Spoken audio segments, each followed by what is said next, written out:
आप सभी का स्वागत है मेरे चैनल भूवी केमिस्ट्री में। और आप प्लीज़ चैनल को सब्सक्राइब कीजिए और वीडियोस को आगे शेयर कीजिए। आज के अपने इस वीडियोस के टॉपिक हैं comparison between physical adsorption and chemical adsorption. उसके बाद अपन पढ़ेंगे फैक्टर्स अफेक्टिंग एडजॉर्प्शन और उसके बाद अपन एडजॉर्प्शन आइसोथर्म के बारे में पढ़ेंगे, जिसमें सबसे इम्पोर्टेंट जो टॉपिक आता है वो आता है फ्रेंडलिक एडजॉर्प्शन आइसोथर्म, जो कि एडजॉर्प्शन आइसोथर्म अपने दिए गए थे मोस्टली एडजॉर्प्शन और प्रेशर के बीच में रिलेशन के लिए। ओके, तो अपन स्टार्ट करते हैं अपने फर्स्ट टॉपिक से। ठीक है, फर्स्टली तो कंपैरिजन है। तो कंपैरिजन किस तरीके से कर सकते हैं अपन? तो कंपैरिजन में एक आप कॉलम बना सकते हैं फिजिकल एडजॉर्प्शन का और एक आप कॉलम बना सकते हैं केमिकल एडजॉर्प्शन का। ठीक है, तो ये कुछ इस तरीके से हो गया, अपने दोनों मैंने कॉलम बना लिए। अब अपन इसमें क्या करेंगे कि इनमें जो भी पॉइंट है वो अपन देखते जाएंगे, है ना। फर्स्ट पॉइंट अपन लगाते हैं यहाँ पे heat of adsorption. Heat of adsorption, heat of adsorption का मतलब होता है कि जब आप कोई भी गैस जो है 1 मोल ऑफ गैस है, 1 मोल ऑफ गैस जब कोई भी एड्सॉर्बेंट पे एड्सॉर्ब होती है तब amount of heat evolve is equal to heat of adsorption. जब 1 मोल गैस के एड्सॉर्बेंट पे एड्सॉर्ब होने के कारण जितना अमाउंट हीट का रिलीज होता है उसको हीट ऑफ एडजॉर्प्शन कहा जाता है। तो हीट ऑफ एडजॉर्प्शन की जब यहाँ पे बात की जाती है तो यहाँ पे तो 20 से 40 किलो जूल पर मोल होता है, मतलब बहुत ही कम अमाउंट ऑफ हीट रिलीज होती है। जबकि केमिकल एडजॉर्प्शन की आप बात करते हैं, केमिकल एडजॉर्प्शन की यहाँ पे 50 to 440 किलो जूल पर मोल देखने को मिलती है, मतलब बहुत ज़्यादा अमाउंट ऑफ हीट यहाँ पे इवॉल्व होती है। उसके बाद बात करते हैं कि रिवर्सिबिलिटी ऑफ प्रोसेस, है ना।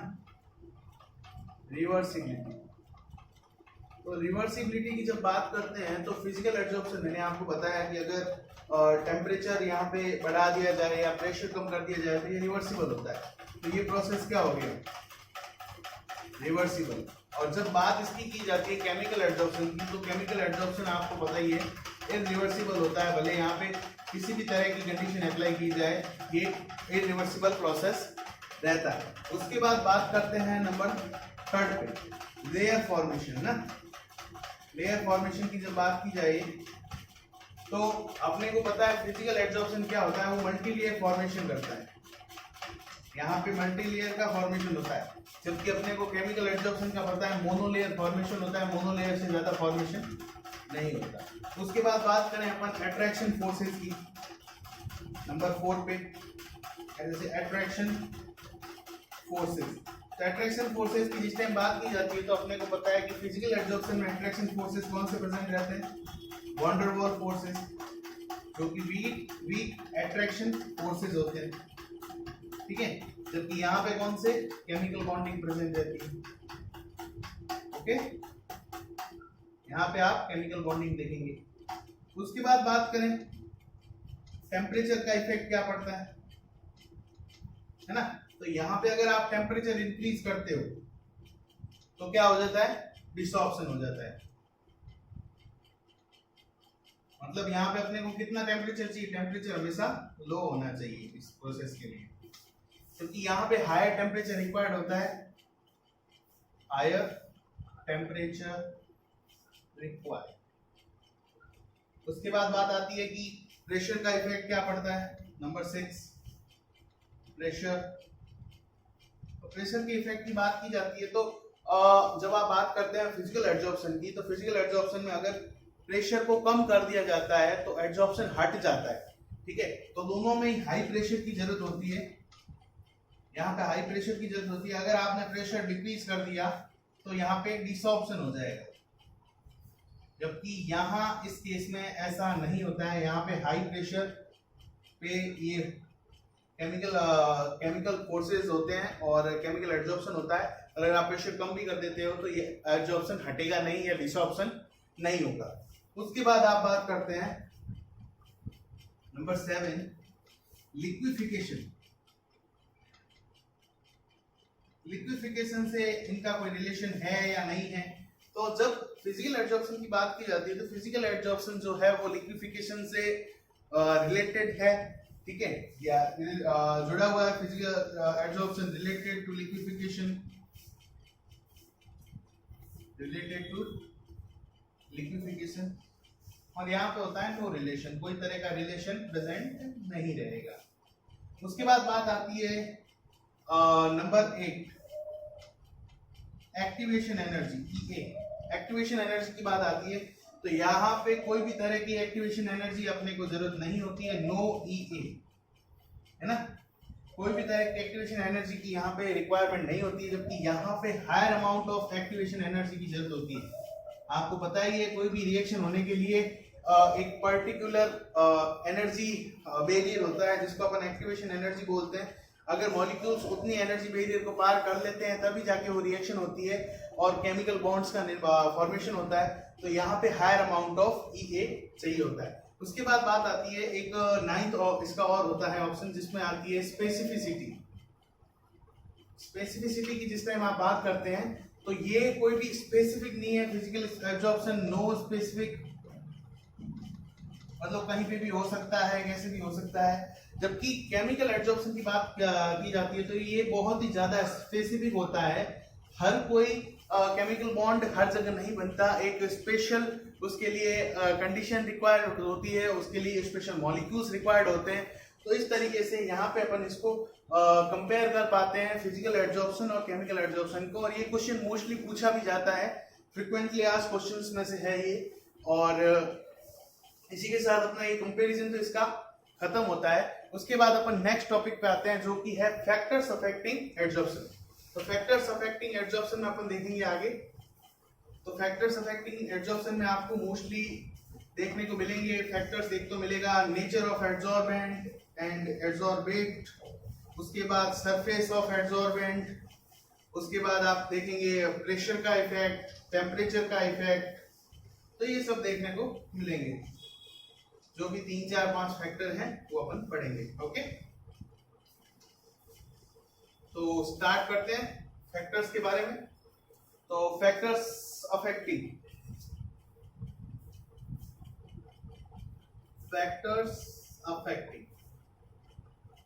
तो जब आप फैक्टर्स अफेक्टिंग के बारे में बात करते हैं तो फैक्टर्स अफेक्टिंग में फर्स्ट फैक्टर आपके पास आएगा nature of adsorbent and adsorbent, nature of adsorbent and adsorbent. तो इनके बारे में जब बात करेंगे तो फर्स्टली अपन बात कर लेते हैं कि एड्सॉर्बेंट का नेचर कैसा होना चाहिए, पोरस होना चाहिए, पोरस और फाइनली पाउडर, मतलब महीन पीसा हुआ होना चाहिए एड्सॉर्बेंट। लाइक एग्जांपल में अपन कह सकते हैं चारकोल। तो अगर ये पोरस होगा और फाइनली पाउडर्ड होगा तो यहाँ पे एड्सॉर्प्शन ज्यादा होगा as compare to non porous, क्योंकि ये जो पोर्स प्रेजेंट होंगे वो अट्रैक्शन करेंगे और वहां पे एड्सॉर्बेंट के जो मॉलिक्यूल्स हैं वो फिट हो जाएंगे। तो इस तरीके से कह सकते हैं कि पोरस होगा और फाइनली पाउडर्ड होगा तो एड्सॉर्प्शन इंक्रीज होगा, और अदरवाइज नॉन पोरस की बात आते ही एड्सॉर्प्शन क्या हो जाएगा, डिक्रीज होगा। ऐसा नहीं है कि एड्सॉर्प्शन होगा नहीं, बट कम अमाउंट में होगा। जब आप एड्सॉर्बेट के नेचर के बारे में बात करेंगे, एड्सॉर्बेट के नेचर के बारे में बात करते हैं अपन। एड्सॉर्बेट मोस्टली अपन यूज करेंगे फ्रीक्वेंटली में गैस। तो गैस के जब आप बात करते हैं तो इसका क्रिटिकल जो टेम्परेचर होता है, क्रिटिकल टेम्परेचर जिसको अपन TC से रिप्रेजेंट करते हैं, तो ये हमेशा क्या होना चाहिए, हायर होना चाहिए। ऐसा क्यों? क्योंकि जब हायर क्रिटिकल टेम्परेचर होता है तो उसका लिक्विफिकेशन भी क्या होता है, लिक्विफिकेशन भी उसका क्या होता है, हायर होता है, और वहां पे एड्सॉर्प्शन भी क्या होगा, हायर होगा। ठीक है, तो क्रिटिकल टेम्परेचर यहाँ पे गैस का ज्यादा होना चाहिए, जिसके कारण क्या हो कि वो सरफेस पे जिस टाइम एड्सॉर्ब हो तो इस तरीके को, इसी को अपन लिक्विफिकेशन भी कह सकते हैं, जिसमें गैस के मॉलिक्यूल आपस में पास आते हैं। तो ऐसा होने पे क्या होगा कि जैसे क्रिटिकल टेम्परेचर जैसे जैसे बढ़ता है वैसे वैसे एड्जॉर्प्शन भी बढ़ता है। उसके बाद अपन बात करते हैं सेकंड फैक्टर की, जो है surface area, surface area of adsorbent. तो जब भी एड्सॉर्बेंट के सरफेस एरिया की बात की जाती है तो सरफेस एरिया हमेशा इंक्रीज होना चाहिए, जैसे जैसे सरफेस एरिया बढ़ता है वैसे वैसे एड्सॉर्प्शन की प्रॉपर्टी भी बढ़ती है। अब ये जो प्रॉपर्टी है ये एक फिनोमेना में यूज आती है जो कि आती है कैटालिसिस में। कैटालिसिस में क्या होता है कि कैटलिस्ट जो होते हैं अपन कहते हैं कि वो फाइनली पाउडर्ड होने चाहिए, तो वो कैटलिस्ट अच्छे से काम करता है या अपने को ज्यादा यील्ड मिलती है प्रोडक्ट की। तो ऐसा इसलिए होता है कि भाई जो भी कैटलिस्ट होता है उसके ऊपर जो रिएक्टेंट के मॉलिक्यूल हैं उनका एड्सॉर्प्शन होता है। तो उनका एड्सॉर्प्शन होता है, तो अगर कैटलिस्ट का सरफेस एरिया ज्यादा है, वो ज्यादा सरफेस एरिया प्रोवाइड करवा रहा है, तो ज्यादा से ज्यादा सरफेस पे क्या होगा, एड्सॉर्प्शन होगा और ज्यादा से ज्यादा रिएक्शन अपने को प्रोसीड होती हुई मिलेगी। उसके बाद अपन इसका थर्ड पॉइंट जो है वो अपन पढ़ेंगे, वो होता है इफेक्ट ऑफ प्रेशर। ठीक है, थर्ड पॉइंट अपन पढ़ते हैं इसका इफेक्ट ऑफ प्रेशर, या प्रेशर जो है वो एक फैक्टर अफेक्टिंग की तरह कैसे काम कर सकता है। प्रेशर का फैक्टर, प्रेशर के फैक्टर के बारे में बात करेंगे। नॉर्मली जैसे जैसे प्रेशर बढ़ता है वैसे वैसे एड्सॉर्प्शन बढ़ेगा। ठीक है, उसके बाद बात करते हैं कि अगर टेम्परेचर कम है, लो टेम्परेचर पे अगर प्रेशर बढ़ता है तो एड्सॉर्प्शन क्या होगा, बढ़ेगा। नंबर थर्ड, लो प्रेशर पे एड्सॉर्प्शन जो होता है वो धीरे धीरे बढ़ता रहता है, और लो प्रेशर पे एड्सॉर्प्शन अपने को बढ़ता हुआ मिलता है। अगर अपन बात करते हैं लो प्रेशर की, तो वहां पे अपने को एड्सॉर्प्शन क्या होगा, बढ़ता हुआ मिलेगा, या एड्सॉर्प्शन लगातार बढ़ता रहता है जब तक कि आप एक लिमिटिंग वैल्यू तक नहीं पहुंच जाते। बाद में जब एक आप लिमिटिंग वैल्यू तक पहुंच जाते हो तो उसके बाद एड्सॉर्प्शन कांस्टेंट हो जाता है, एड्सॉर्प्शन पे प्रेशर का कोई इफेक्ट नहीं पड़ता। तो बात यही आती है कि जब भी हायर प्रेशर अप्लाई किया जाता है, ज्यादा हायर प्रेशर अप्लाई करने पे या तो डिसॉर्प्शन होता है और या फिर अपने को एड्सॉर्प्शन की लिमिटिंग वैल्यू मिल जाती है, एड्सॉर्प्शन लिमिटेड। एड्सॉर्प्शन क्या होता है, एक लिमिट में होना स्टार्ट हो जाता है, उसके ज्यादा एड्सॉर्प्शन अपने को नहीं देखने को मिलता। जब अपन एक ग्राफ बनाते हैं कि कोई भी गैस एक एड्सॉर्ब हुई है और प्रेशर के बीच में, ये यहाँ पे प्रेशर इंक्रीज हो रहा है, यहाँ पे एड्सॉर्प्शन है, कोई भी गैस यहाँ पे एड्सॉर्ब हो रही है, तो ये ग्राफ्स अपने को कुछ इस तरीके से मिलते हैं, ये कुछ इस तरीके से। यहाँ पे अपन देख सकते हैं कि पहले तो नहीं बढ़ रहा है, उसके बाद ये प्रेशर पे ये कांस्टेंट हो जा रहा है, ये अपन देख रहे हैं यहाँ पे कि आगे जितना भी यहाँ पे तो प्रेशर तो बढ़ ही रहा है, बट यहाँ पे एड्सॉर्प्शन क्या होता जा रहा है, ये कांस्टेंट हो जा रहा है। ठीक है, तो ये अपन इसका इफेक्ट ऑफ प्रेशर देख सकते हैं। उसके बाद लास्ट जो आता है वो आता है इसको फैक्टर अफेक्टिंग में, वो आता है टेम्परेचर, टेम्परेचर T। तो अगर टेम्परेचर बढ़ता है तो एड्सॉर्प्शन भी क्या होगा, डिक्रीज होगा, है ना।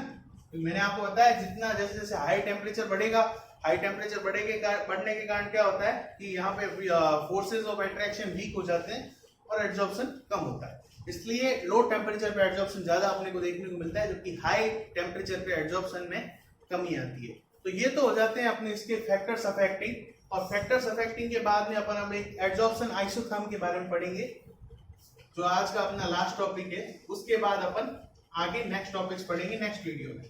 इस वीडियो में लास्ट टॉपिक अपने पास यही है, एड्सॉर्प्शन आइसोथर्म। तो जब अपन एड्सॉर्प्शन आइसोथर्म के बारे में पढ़ते हैं तो सबसे पहले अपन हेडिंग लगा लेते हैं, एड्सॉर्प्शन आइसोथर्म। आइसोथर्म का मतलब क्या होता है कि ऐसे प्रोसेस जिनमें टेम्परेचर क्या रखा जाए, कांस्टेंट। एड्सॉर्प्शन आइसोथर्म को अपन क्या कह सकते हैं कि ऐसे ग्राफ्स या ऐसे प्लॉट्स जिसमें एक्सटेंट ऑफ एड्सॉर्प्शन और प्रेशर के बीच में खींचे जाते हैं। मतलब ऐसे एड्सॉर्प्शन, ऐसे प्लॉट्स जो कि एक्सटेंट ऑफ एड्सॉर्प्शन और प्रेशर के बीच में प्लॉट किए जाते हैं ग्राफ्स को, जहां पे टेम्परेचर क्या रहता है, कांस्टेंट। ऐसे ग्राफ्स जो होते हैं उनको आइसोथर्म्स बोला जाता है, जिनमें टेम्परेचर कांस्टेंट रहता है और एड्सॉर्प्शन और किसके बीच में क्या प्लॉट किए जाते हैं, प्रेशर के वेरिएशन के बीच में। ठीक है, तो यहाँ पे अपने को एक बात ध्यान में रखनी है कि अगर मान लो x gram of gas absorb हो रही है m ग्राम ऑफ एड्सॉर्बेंट पे, तो यहाँ पे इसका एक्सटेंट ऑफ एड्सॉर्प्शन होगा, मतलब कितना भाग एड्सॉर्ब हुआ, एक्सटेंट ऑफ एड्सॉर्प्शन की जिस टाइम यहाँ पे बात की जाएगी तो वो हो जाएगा x अपॉन m। एक बात याद रखनी है, अपने को ये फैक्टर आगे फ्रेंडली एड्सॉर्प्शन आइसोथर्म में बहुत यूज लेना है, तो इस फैक्टर को अपने को याद रखना है। ठीक है, उसके बाद बात करते हैं अपन फ्रेंडली एड्सॉर्प्शन आइसोथर्म। फ्रेंडली के साइंटिस्ट का नाम है, इन्होंने एड्सॉर्प्शन आइसोथर्म्स दिए थे। उन्होंने क्या कहा, उन्होंने मोस्टली इसके एक्सटेंट ऑफ एड्सॉर्प्शन जो कि अपना x अपॉन m है और प्रेशर के बीच में रिलेशन दिया था, तो इसको लिख सकते हैं अपन relation between x upon m। मैं यहाँ पे इस तरीके से लिख रहा हूँ, लैंग्वेज नहीं लिख रहा हूँ, x अपॉन m जो कि अपना एक्सटेंट ऑफ एड्सॉर्प्शन है एंड प्रेशर, मतलब प्रेशर के साथ एड्सॉर्प्शन पे किस तरीके का वेरिएशन देखने को मिलता है या प्रेशर के साथ एड्सॉर्प्शन पे क्या इफेक्ट पड़ता है, उसको शो करने के लिए उन्होंने रिलेशन दिया था और एक मैथमेटिकल इक्वेशन भी दी थी। सेकंड थिंग, ये मोनोमोलिकुलर लेयर पर ही अप्लाई होता है, मल्टी मॉलिक्यूलर लेयर पे अप्लाई नहीं होता है। हालांकि अपने कोर्स में सिर्फ और सिर्फ फ्रेंडली का एड्सॉर्प्शन आइसोथर्म्स ही हैं, उसके अलावा लैंगनियर के, बेट के बहुत से एड्सॉर्प्शन आइसोथर्म दिए गए थे जो कि मल्टी मॉलिक्यूलर लेयर को भी समझाते थे। बट यहाँ पे अपने को सिर्फ और सिर्फ फ्रेंडली का एड्सॉर्प्शन आइसोथर्म पढ़ना है क्योंकि सबसे सिंपल है और सबसे लोअर फॉर्म है एड्सॉर्प्शन आइसोथर्म की, और जिसमें अपने को सिर्फ और सिर्फ किस पे अप्लाई होता है, मोनोमोलिकुलर लेयर पे। मोस्ट इंपॉर्टेंट थिंग यही है कि अपने को ये याद रखना है, ठीक है, क्योंकि यही क्वेश्चन पूछे जाते हैं कि फ्रेंडली एड्सॉर्प्शन आइसोथर्म अगर मल्टी मॉलिक्यूलर लेयर पे लगा दिया जाए तो क्या होगा, तो ये वहां पे रिजल्ट तो देगा नहीं, तो ये सिर्फ और सिर्फ मोनोमोलिकुलर लेयर पे अप्लाई होता है। तो यहाँ पे जो इसकी मैथमेटिकल इक्वेशन थी वो थी x upon m is equal to k p की पावर 1 अपॉन m। ठीक है, k p की पावर 1 अपॉन m, इसको अपन दे देते हैं इक्वेशन नंबर फर्स्ट। ठीक है, ये इसकी इक्वेशन थी। यहाँ पे k और n तो जो है वो तो है कांस्टेंट्स, P का मतलब प्रेशर है और x अपॉन m का मतलब यहाँ पे है एक्सटेंट ऑफ एड्सॉर्प्शन, मतलब x gram of gas adsorb हो रही है m ग्राम ऑफ एड्सॉर्बेंट पे। ठीक है, तो यहाँ पे अब तीन तरीके की कंडीशन लगती है कि अगर प्रेशर लो प्रेशर हो तो यहाँ पे P के ऊपर पावर कितनी रहती है 1। अगर प्रेशर हाई रखा जाता है तो P के ऊपर पावर कितनी रहती है 0, और अगर प्रेशर मॉडरेट हो जाता है तो P के ऊपर पावर रहती है 1 अपॉन n, जो कि फ्रैक्शन में आता है। एक बात याद रखनी है, n की वैल्यू हमेशा 1 से ज्यादा रहेगी यहाँ पे, और n जो आता है वो फ्रैक्शन में आता है 1 2 3 4 इस तरीके से चलता रहता है। बात ये होती है कि लो प्रेशर पे अगर अपन बात करें तो लो प्रेशर पे आप देखेंगे कि एड्सॉर्प्शन जो होता है वो प्रेशर पे पूरी तरीके से डिपेंडेंट होता है, जबकि हायर प्रेशर पे आप देखेंगे कि जैसे जैसे प्रेशर बढ़ जाता है, तो मैंने आपको ग्राफ्स में बताया था कि आगे जाके एड्सॉर्प्शन कांस्टेंट हो जाता है, तो इसलिए यहाँ पे अपन प्रेशर के ऊपर 0 पावर लगाते हैं। और मॉडरेट प्रेशर पे कुछ ना कुछ फ्रैक्शन में एड्सॉर्प्शन प्रेजेंट रहता है या प्रेशर पे डिपेंडेंट रहता है, इसलिए 1 अपॉन n रहेगा, और 1 अपॉन n रहने पे यहाँ पे जैसे जैसे इसका डिवाइड करते जाएंगे, n की वैल्यू बढ़ती जाएगी, वैसे वैसे फ्रैक्शन कम होता जाएगा। ओके, तो इसको अपन अब आगे देखते हैं कि ये तो हो गया अपने पास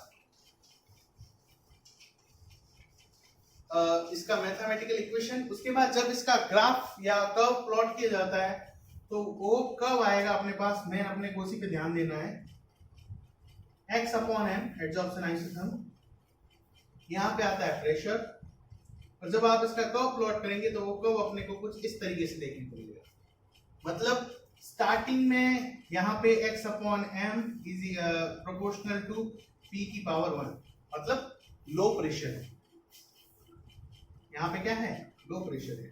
यहाँ से यहाँ तक x upon m proportional to p की पावर 1 अपॉन m, मतलब मॉडरेट प्रेशर अप्लाई हो रहा है और बढ़ रहा है। ये देखिए बढ़ रहा है ना एड्सॉर्प्शन, यहाँ पे तो एकदम अच्छा वाला बढ़ रहा है, स्टार्टिंग बहुत तेज बढ़ता है। उसके बाद क्या हुआ कि भाई जैसे अपन ने ये फ्रैक्शन में आना शुरू हुआ तो थोड़ा थोड़ा बढ़ रहा है। लास्ट में आप देखेंगे कि x upon m proportional to p की पावर 0, मतलब प्रेशर पे वो डिपेंडेंट ही नहीं है, प्रेशर पे डिपेंड ही नहीं कर रहा है। तो ये पोजीशन हो जाती है हाई प्रेशर की, जहां पे एड्जॉर्प्शन क्या हो जाता है अपना कांस्टेंट हो जाता है ना। ये कांस्टेंट ही है, इसको अपन कांस्टेंट ही कह सकते हैं।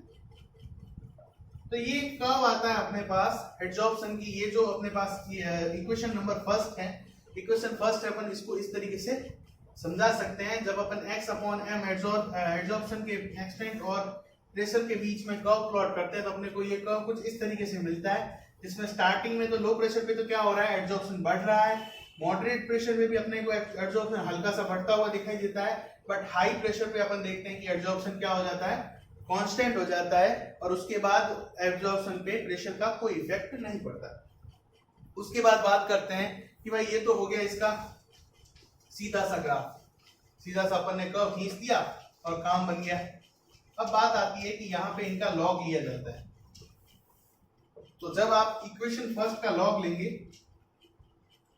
Taking log of equation first, taking log of equation first, तो जब आप इक्वेशन फर्स्ट का लॉग लेंगे तो आपको देखने को मिलेगा log x upon m is equal to log k plus 1 upon n log v।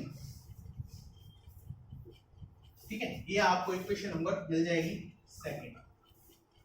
तो आप यहाँ पे ध्यान से देखेंगे कि अगर अपन यहाँ पे भी लॉग x अपॉन m और लॉग v के बीच में अगर कर्व प्लॉट करते हैं तो ये अपन मैथमेटिकल इक्वेशन हो जाएगी यहाँ पे y is equal to mx plus c, है ना, y is equal to mx plus c। तो ये हो जाएगा y एक्सिस पे, ये हो जाएगा x एक्सिस पे, और ये अपने को मिल जाएंगे इंटरसेप्ट ऑफ स्लोप। तो अपन आराम से एक प्लॉट कर्व कर देते हैं। यहाँ पे भी ये अपने को प्लॉट क्या मिलता है, एकदम स्ट्रेट लाइन मिलता है। तो ये अपने को प्लॉट मिल गया स्ट्रेट लाइन, है ना। तो प्लॉट अपने को मिल गया, यहाँ पे स्ट्रेट लाइन प्लॉट मिलता है अपने को। ये हो गया log x अपॉन m, ये हो गया log p, और यहाँ पे ये हो गया इंटरसेप्ट हो गया जो होता है log k के बराबर, और यहाँ पे जो स्लोप होती है, जो स्लोप आती है अपने पास, वो आती है 1 अपॉन m। तो अगर इस पे मैथमेटिकल क्वेश्चन पूछे भी जाए तो ये कहा जाता है कि जैसे आपको स्लोप की वैल्यू दे दी और n की वैल्यू पूछ ली, या इंटरसेप्ट की वैल्यू दे दी और k की वैल्यू पूछ ली, तो वो इजी क्वेश्चन पूछे जाते हैं। मोस्टली इस पे मैथमेटिकल क्वेश्चन कम ही पूछे जाते हैं। मोस्टली यही पूछे जाते हैं कि अगर प्रेशर ज्यादा हो गया या प्रेशर मॉडरेट है तो एड्जॉर्प्शन पे क्या इफेक्ट पड़ेगा। तो ये इसका यहाँ पे अपन लॉग से इसका कर्व बना सकते हैं, और अपने को स्ट्रेट लाइन मिलती है जिसमें स्लोप 1 अपॉन n होता है और इंटरसेप्ट log k होता है। ठीक है, इसी के साथ अपना ये फ्रेंडली एड्जॉर्प्शन आइसोथर्म जो है वो कंप्लीट होता है, और अपन नेक्स्ट वीडियो में पढ़ेंगे एड्जॉर्प्शन आइसोबार्स क्या होते हैं। और जब आप लिक्विफिकेशन मतलब लिक्विड्स या सॉल्यूशंस में एड्जॉर्प्शन की बात करते हैं, ये तो सिर्फ और सिर्फ किस पे अप्लाई हो रहे हैं, गैस जो है वो एड्जॉर्ब हो रही है किस पे, मेटल्स पे या सॉलिड्स पे। ठीक है, गैस का एड्जॉर्प्शन हो रहा है मेटल्स पे या सॉलिड पे, उस पे अप्लाई हो रहे हैं। तो उसके बाद अपन बात करेंगे कि अगर सॉल्यूशन फेज में कोई भी तरीके का एड्जॉर्प्शन होता है तो वहां पे इस इक्वेशन को किस तरीके से लिखा जाता है फ्रेंडली एड्जॉर्प्शन आइसोथर्म्स की, उसके बारे में बात करेंगे। उसके बाद अपन एप्लीकेशंस के बारे में बात करेंगे नेक्स्ट वीडियो में। थैंक यू, वीडियो आपने पूरा देखा उसके लिए, और मिलते हैं आपसे नेक्स्ट वीडियो में। ओके।